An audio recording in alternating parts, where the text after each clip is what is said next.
Hello friend, हमारी आज की कहानी है औरत कितनी बेवकूफ़ होती है। तुम घर रहकर करती ही क्या हो? तुम्हें क्या पता, ऑफिस वक्त पर पहुंचने की चिंता, काम पूरा न होने पर अपने बॉस से डांट खाने का दुख, फिर शाम होते वक्त घर वालों की फरमाइश पूरी करने की जदोजहद। रवि ने सुजाता से कहा। रवि पैसे से एक सरकारी दफ्तर में अकाउंटेंट की नौकरी करता है। बचपन से ही ऐसी परवरिश हुई है कि राजाओं से ठाठ से रहा।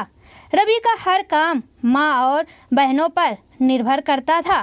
खाना, कपड़े इस्त्री करना, अपना सामान ठीक से रखना, हर चीज़। फिर शादी के बाद भी यही आदत बरकरार रही और अब रवि और उसका पूरा घर वाले सुजाता पर निर्भर हो गए।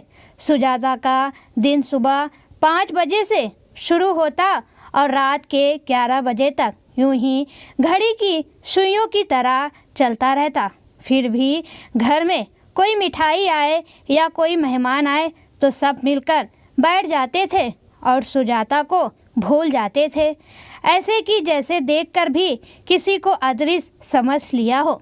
पर जब काम याद आते थे तो सबको सिर्फ सुजाता ही दिखाई देती थी। सुजाता सोचती, काश एक दिन मैं सचमुच ही अदृश्य हो जाऊं।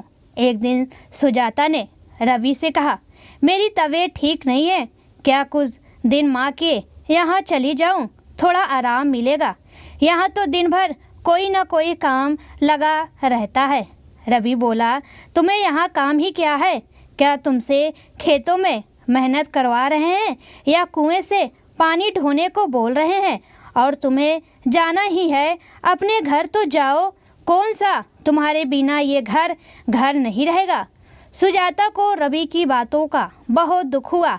पूरा दिन खुद को अनदेखा करके इस घर का कोना कोना सजाती हूँ, फिर भी इस घर में मेरा कोई नहीं।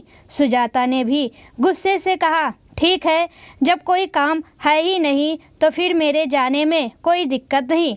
वैसे भी इस घर में सबके लिए मैं अदृश्य ही हूँ, सिर्फ काम के वक्त ही लोगों को दिखती हूँ।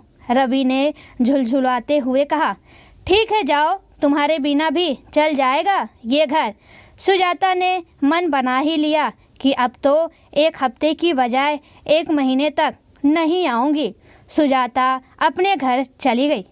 रवि ऑफिस से वापस आया तो देखा घर में सब सामान इधर उधर बिखरा पड़ा था। माँ सोफे पर सिर पकड़े बैठी थी।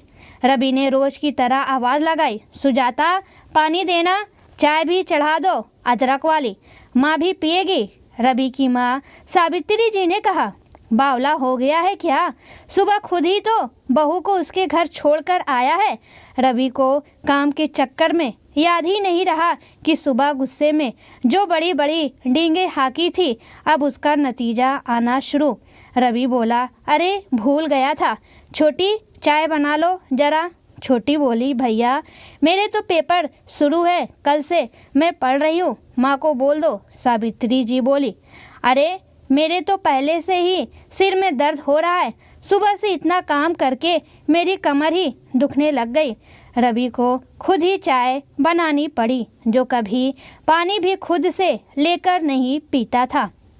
आज वो ऑफिस के काम से थक कर भी चाय बना रहा था। माँ और छोटी ने जैसे तैसे खाना बनाया और रवि को आवाज़ लगाई खाने के लिए। सुजाता तो कमरे में ही रवि को खाना दे आती थी। आज खुद उसे नीचे टेबल तक आने में लंबा रास्ता लग रहा था। खाने को देखकर रवि बोला, माँ ये कढ़ी बनी है बस, तुम्हें पता है ना, बिना चपाती मैं नहीं खा सकता कढ़ी, कोई दूसरी सब्जी भी नहीं है।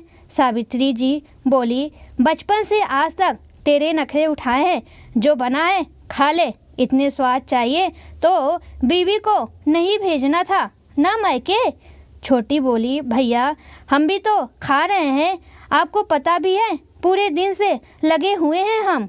रवि को अब खुद पर गुस्सा आ रहा था। कभी सुजाता की कमी उसे इतनी नहीं खली। रवि ने खाना छोड़ा और अपने कमरे में आ गया। आज कमरे में न पायल का शोर था न चूड़ियों की आवाज़। एक तो खाली पेट, वैसे ही रवि परेशान था, ऊपर से ये अकेलापन। खुद ही तेल की शीशी उठाई और सिर पर मसाज करने लगा। तब भी सुजाता वाला एहसास उससे भुलाया नहीं गया।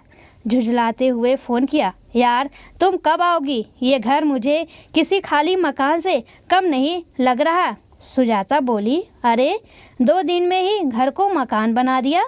आप तो कहते थे मेरे बिना भी ये घर चल जाएगा। सिर्फ काम के लिए ही मेरी याद आई क्या? रवि बोला, नहीं ऐसी बात नहीं, मुझे माफ़ कर दो। काम की बात तो छोड़ो, तुम्हारे बिना ये कमरा मुझे काटने को दौड़ रहा है। कोई नहीं है जो पूछे कि ऑफिस में कैसा दिन गया, क्या परेशानी है। कोई नहीं जिसकी गोद में सिर रखकर सुकून पा सकूं। सुजाता बोली, आपको ये अकेलापन आज लगा? मुझे तो रोज ही लगता था। खैर मेरी तबीयत ठीक होगी तब आ पाऊंगी। आपको अकेलापन महसूस हो तो आ जाना मिलने। रवि बोला, मैं कल आ जाऊंगा, तुम्हें खुद डॉक्टर के पास लेकर जाऊंगा। सुजाता बोली, खाना खाया आपने? रवि की आंखों में पश्चाताप के आंसू थे। आज अपने ही घर में उसे पराये होने का एहसास हो रहा था। रवि ने खुद को संभालते हुए कहा, कल लंच साथ करेंगे। अगले दिन ऑफिस के लिए तैयार होते वक्त अपने जुड़ावे कपड़े तैयार करते हुए पल में उसने सुजाता को याद किया।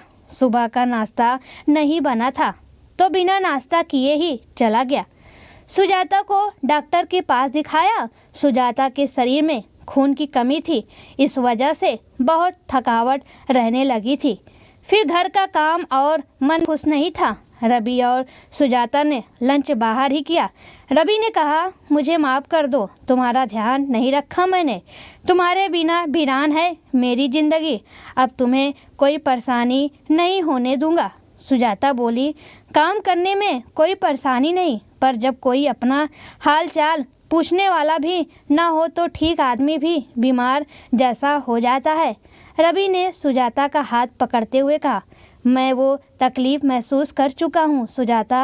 अब तुम जल्दी से ठीक हो जाओ, उस मकान को फिर से घर बना दो।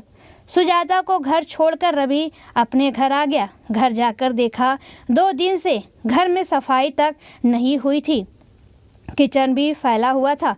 रवि ने माँ को कहा, माँ कोई काम वाली ढूंढ लो जो काम में हाथ बटा सके।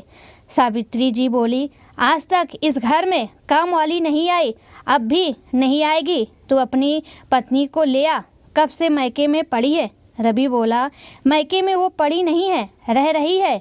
पड़ी हुई तो वो यहाँ थी, जो बस काम के वक्त ही नज़र आती थी। अब काम वाली रखूँगा, सुजाता को भी आराम की ज़रूरत है। सावित्री जी ने बेटे को बहू का पक्ष लेते देख चुप रहने में ही भलाई समझी। अगले दिन से घर में काम करने वाली भी आ गई। सुजाता की सेहत में सुधार होने पर रवि सुजाता को भी ले आया। सुजाता ने सावित्री जी को प्रणाम किया। सावित्री जी बोली, जीती रहो, अपना ध्यान रखा करो बेटा, अब तुम्हें ही इस घर की जिम्मेदारी उठानी है। सुजाता बोली, माँ जी आप मुझे भी दीदी जैसा प्यार दें, जिम्मेदारी उठाने में कोई कमी नहीं रखूँगी मैं। सावित्री जी बोली, हाँ बेटा, घर तो बहू से ही होता है, बेटियाँ तो चली जाती हैं ब्याह कर। रवि सुजाता का सामान कमरे तक रखने गया। सुजाता ने कमरे में आकर देखा कैसे एक एक चीज़ वैसे ही रखी है जैसे सुजाता छोड़कर गई थी।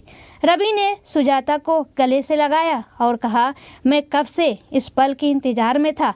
देखो मेरा मकान आज फिर घर बन गया। सुजाता बोली, पहले मैं सोचती थी काश एक दिन के लिए मैं अदृश्य हो जाऊं तो मैं देखूं कि मेरी क्या अहमियत है, पर आज मुझे ऐसा नहीं लग रहा है। रवि बोला, तुम्हारे एक दिन के जाने में ही मुझे तुम्हारी अहमियत समझ आ गई थी। अब तुम्हें कभी अदृश्य नहीं होने दूंगा मैं।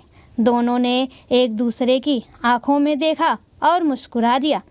दोस्तों, जब कोई हमारे पास होता है तो हम उसकी अहमियत नहीं समझते, उसको दूर होने पर ही अहमियत समझ आती है। इसलिए जब भी लगे कि कुछ नया होना चाहिए तो एक दिन के लिए अदृश्य होकर ज़रूर देखें।